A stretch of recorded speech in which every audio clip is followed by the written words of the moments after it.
Good morning. Good morning and welcome to Talking Politics. You know, the Anutin government has been in office for just over 3 months. Right. But if you listen to all the political pundits, you cannot help but having a feeling that it is already struggling to survive. No, in short, in these people's views, there was never actually a honeymoon for the coalition government led by Phumjai Thai Party. And some of the more pessimistic observers are even seeing a countdown to the demise of the coalition. Well, you know, according to the response from a political scientist who talked to Thai PBS in a political talk show, he said, just give me one example of achievements of this government. And then he also added, instead, I can give you a long list of what went wrong with it. Well, the political scientist you just quoted is not the only person who believes that the Anutin government has failed miserably in its first 3 months in office, because there appears to be a consensus among political observers and the media that the current administration of Prime Minister Anutin Charnvirakul is ineffective and has yet to point to any clear achievement. So I guess we're here to list all the problems for a start on this program. So instead, it has been hit by a series of problems and scandals, one after another. And yes, the government has been making a lot of daily headlines, but certainly not the way it wanted. Now, it began with how it handled the fallout from the war in the Middle East. So there were allegations of petrol hoarding that led to excessively high gasoline prices. And a cabinet member who was assigned to handle petrol distribution ended up being accused of complicity in hoarding scandal. And the government's much touted land bridge project and the Southern Economic Corridor ran into strong opposition from environment groups and forcing it to backtrack.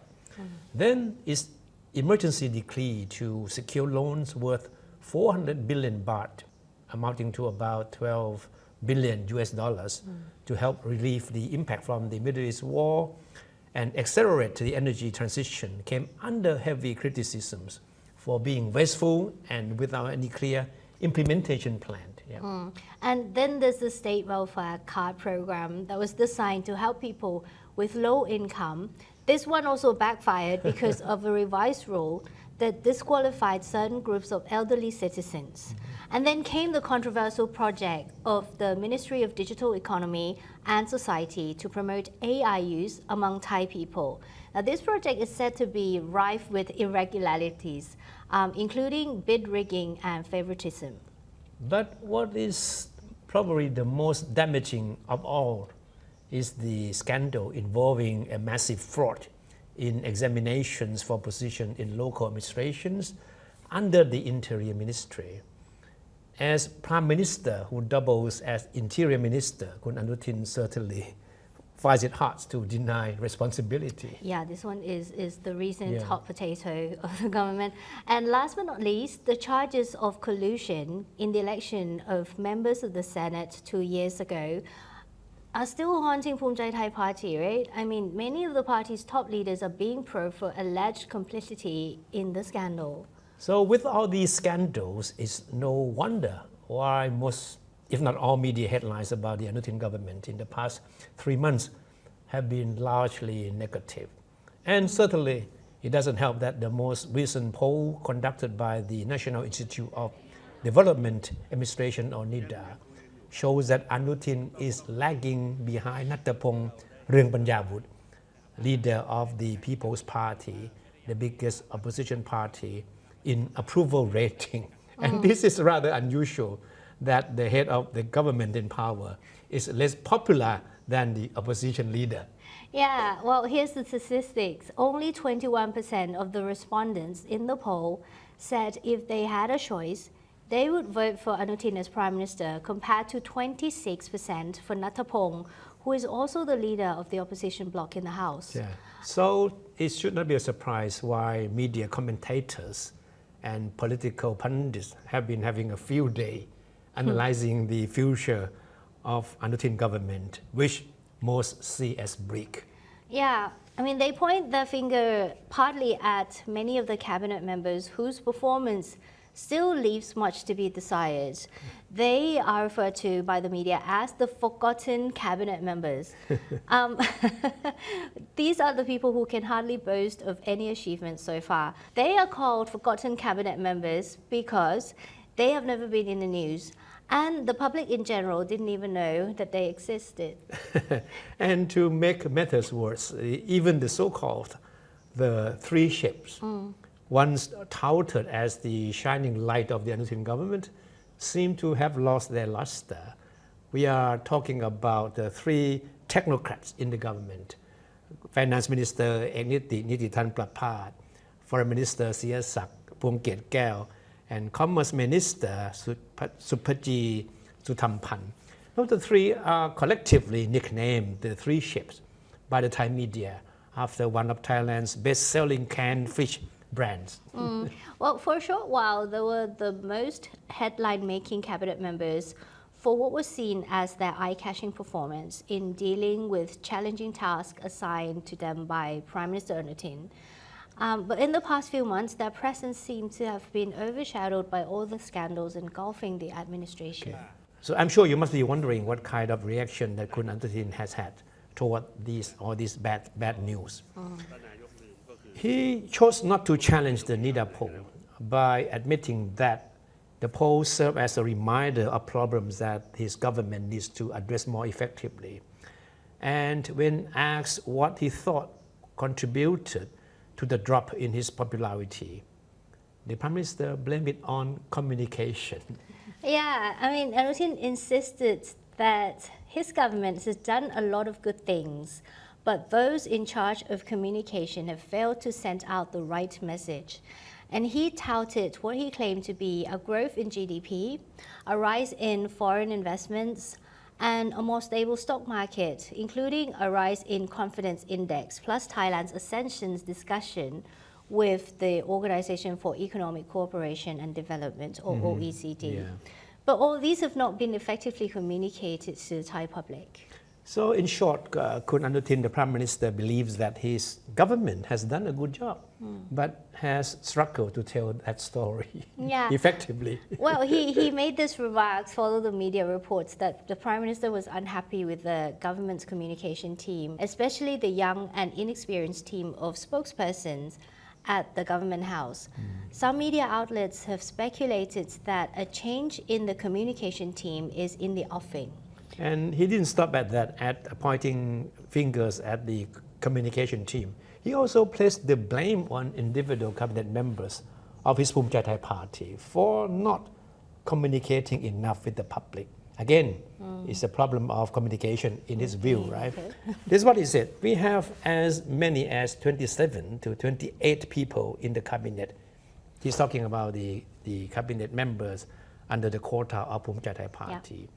And he said, if every one of them say something, we would already have at least 28 pieces of news every day. But anyway, he said that, referring to the cabinet members of the Phumjai Thai party, right? And Anutin also did little to hide his frustration with those so-called forgotten cabinet members, those who are not seen as living up to their job. Now, he said this: if they continue to be forgotten cabinet members, they could be forgotten by the Prime Minister as well. So the big question is whether or not Anutin is just a step away from reshuffling the cabinet or not. He stopped short of making any commitment toward that direction. He only said that all the cabinet members have been reminded of the need for them to make their work more publicly known. Well, despite all these scandals and bad news, political observers, seem to concur that the Anutin government is still far from collapsing, simply because his Phumjai Thai party and its main coalition ally, Pheu Thai party, still maintain a convincing House majority, while their top leaderships are still united. So what is most likely, they believe, is a limited cabinet shake-up, right? Amid all the bad news, Prime Minister Anutin, however, can at least have a big sigh of relief after Constitutional Court gave the green light to his government's emergency decree authorizing the Ministry of Finance to borrow 400 billion baht to address the energy crisis and support Thailand's energy transition.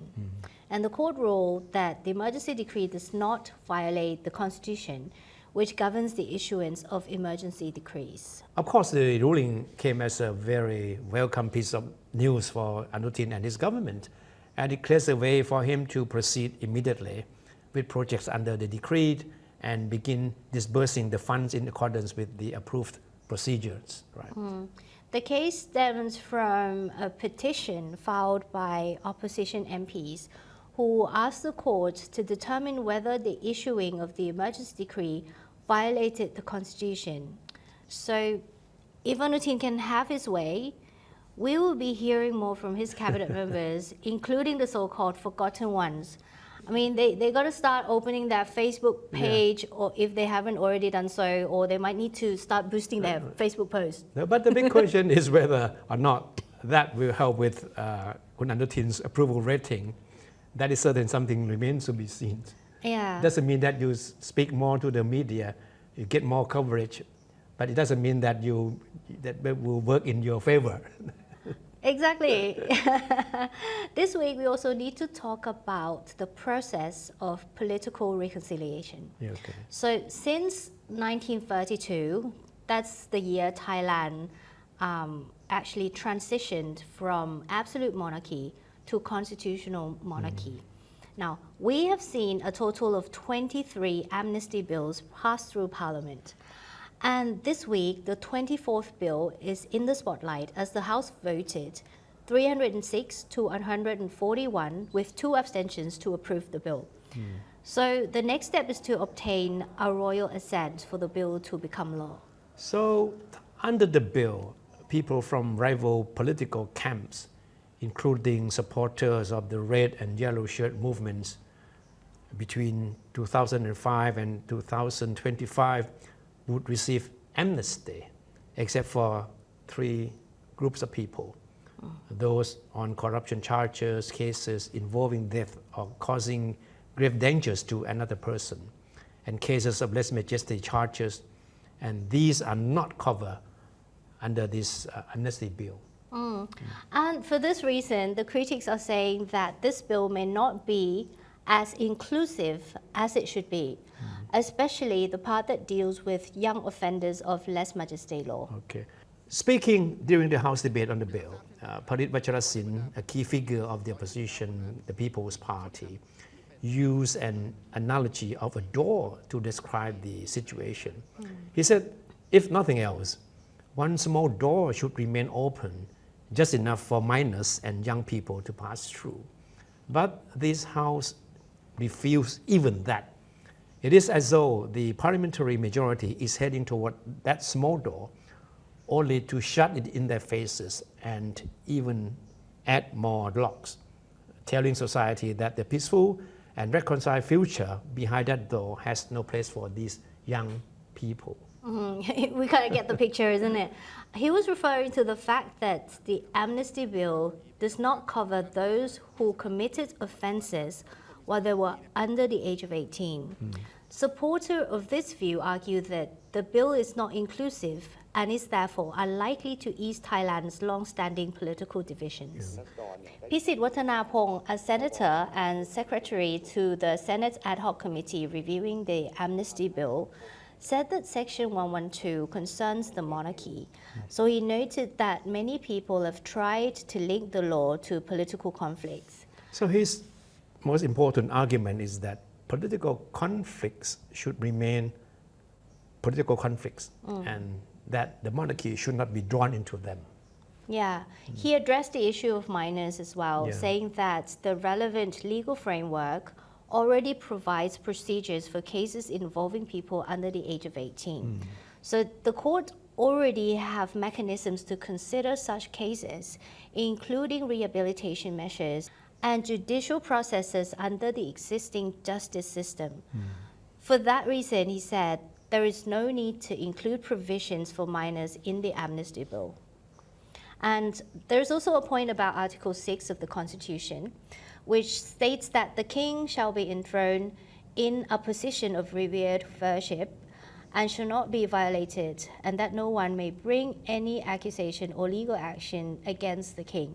So what this means basically is that pardoning those offenders of lèse-majesté law could contravene this legal provision. Of course, this is a very sensitive issue, even though the ultimate aim of the bill is to bring about national reconciliation, but there's no guarantee that this thing will work toward that end. And this is what Nattawut Saiger, a well-known political activist, had to say in an interview with Thai PBS. He said there is no guarantee that people granted amnesty for other offenses will not go on to commit the same act again. If you look back at Thailand's more than 20 previous amnesty laws, there has never been such a guarantee. In fact, some people who received amnesty later went on to commit similar offenses again. So, in his view, an amnesty law is not a magic cure. Simply announcing one will not suddenly bring every Thai onto the same page or make everyone agree overnight. Makes sense. And for those MPs who voted to accept the bill, this amnesty bill is a step towards reconciliation, although not a complete nor inclusive one. According to Thai lawyers for human rights, between May 2014 and July 2025, more than 390 people were charged under Article 112 or the lèse-majesté law out of a total of around 408 cases. And at present, there are 30 people being held under the lèse-majesté law. Some are in the process of appeals. Yeah. And apart from the amnesty bill, this week we're going to have to talk about ISOC. There's a renewed call for the dissolution of ISOC, which is probably Thailand's oldest and most extensive security agency. And it's not the call itself that makes headlines. It's who made it. Oh, yeah, the person who said it, right? Right. Yeah. Now we are talking about the call made by former House Speaker Kun Wan Muhammad Normatha, who called for the dissolution of the Internal Security Operations Command, better known as ISOC, as you just mentioned. Yeah, I mean, ISOC is a government security agency under Prime Minister's office, whose main tasks include coordinating internal security, counterinsurgency, national security operations, and disaster response. The all-powerful agency also works closely with the military, the police, and civilian agencies, both at the national and provincial levels, giving it a broad role in domestic security and public affairs. For the record, ISOC played a very crucial role in combating the communist insurgency during the height of the Cold War, but its contemporary role has been increasingly questioned by critics, who argue that it has been weaponized by those in power against people seen as being the enemies of the state. And Kun Wan Muhammad made the call to have the ISOC dissolved during a House committee debate on the budget allocated for the National Security Council early this week. The veteran politician is a member of a parliamentary committee scrutinizing the budget bill for 2027. And he lashed out at the agency, whose role, he said, was redundant as it overlaps with those of other security agencies, and its budget was not justified.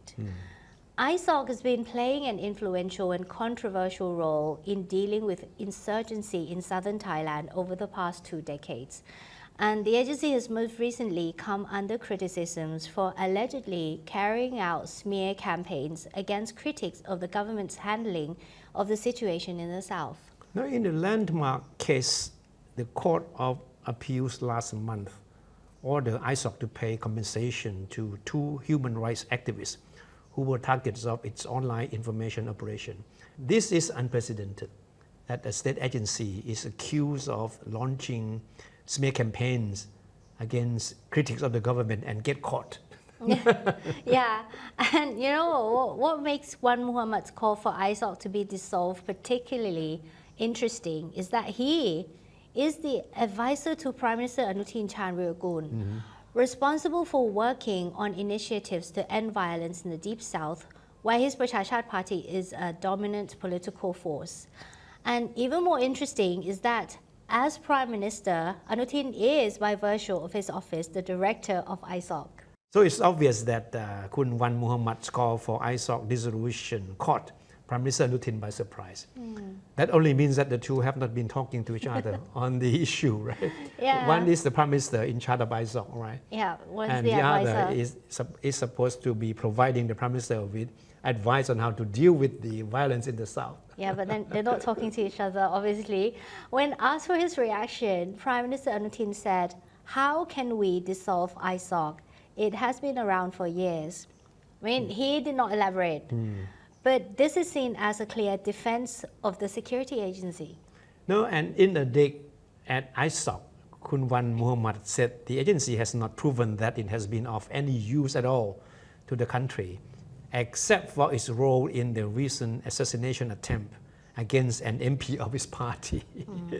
Kun Wan Muhammad was referring to the attempt against Prachachat MP for Narathiwat province, Kun Kaponsak Liwamo. It was disclosed later on that the alleged gunmen were personnel belonging to the southern unit of ISOC and using vehicles and weapons belonging to the agency for the failed operation. That is very ironic. What Wan Muhammad has proposed is not something new, though. I mean, there have been consistent calls for the role of ISOC to be reviewed and even for the agency to be abrogated, but to no avail. It only shows how powerful the agency is, I guess. Why the proposal put forth by Kun Wan Muhammad may have struck the right chord with critics of the government's policy toward the South. Many political analysts question Kun Wan Muhammad's motive in making the call. They pointed out that the veteran politician never openly questioned the roles of the security agency while he himself was in power. You must not forget that Kun Wan Muhammad served in many high-ranking government positions throughout the years, but never at any point trying to fight for with ISOC until most recently. His Prachachat Party is now in the opposition. It used to be in the government. And while it was in the government, Kun Wan Muhammad kept very quiet, about the role of ISOC. Yeah. A prominent political scientist based in Pattani told Thai PBS that it's next to impossible that any politicians in office would dare to do away with ISOC. He described the agency as a gold mine that offers benefits to whoever is in power. So more importantly, ISOC is a mechanism that the military will never allow anyone to meddle with. And without a doubt, no government leaders would want to confront the military. And definitely not Prime Minister Anutin, who needs the support from the military for his political longevity. Yeah, well, I guess Kun Wan Muhammad is angry. The two should go back and talk to each other and try to work things out between them. Going back to the communication problem we talked about earlier in the show. Okay. Yeah, it's a communication problem, everyone. But anyway, that's it for this week. Thank you so much for watching. Have a good weekend. Okay.